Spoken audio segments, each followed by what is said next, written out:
Hello! Woohoo! Right, I have to tell you that within the last week or two, it's been quite interesting for me because I have found that generally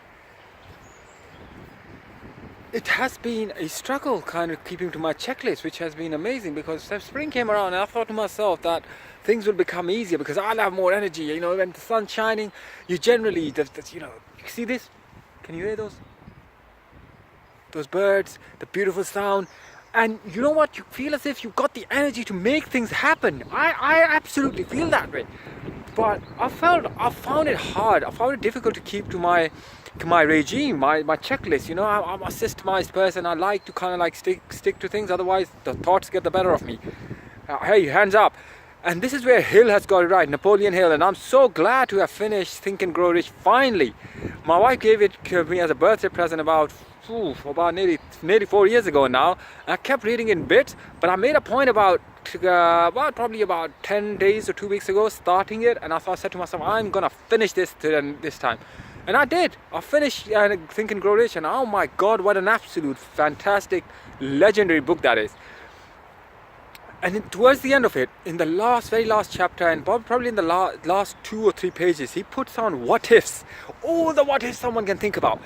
And he talks about how important it is for you to stay very, very focused and delete all of those what ifs. And I know so many of those what ifs directly or indirectly apply to me because I know they are always going on in here, And the fact of the matter is, when you gotta focus on what you really desire, what ifs don't count. They can't count. If they start coming in your way, I mean, I have to put my hands and say maybe it's those what ifs that I'm still talking to you about. The fact that in the last week or two, especially last week, last week I've really struggled to stick to my checklist.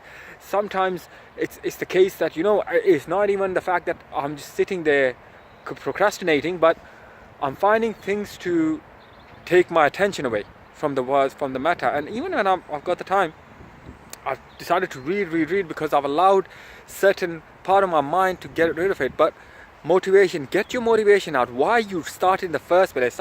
I've got to kind of like keep myself honest and keep myself reminding that just got to keep on self-motivating. Read Think and Grow Rich, massively beautiful book. Listen, if you really want to make a change, you're looking to go forward, I've got options here. You know, you can kind of like make your money work for you if that's all you want to do. 4 to 6% a week. You really don't have to do anything more by just, you know, starting with something like $100 and you earn 4 to 6% a week. Or if you're someone who's really into making things happen, get into, you know, self-development, leadership, and you get paid for it. You get paid for self-development, leadership, $1,000 instant commission each time. Or if you are into a business for yourself and you want traffic, you want some quality organic global traffic, get in touch. I've got an option for you there as well. Really top class traffic, and you get paid a profit share daily. All right, 15 minutes of work that'll take only a day, I promise you. So get in touch. Let's work together. Can't tell you how buzzed up I am. Just gotta stay like that. You just gotta keep your mission in mind. Poverty is unacceptable. Have a fantastic day.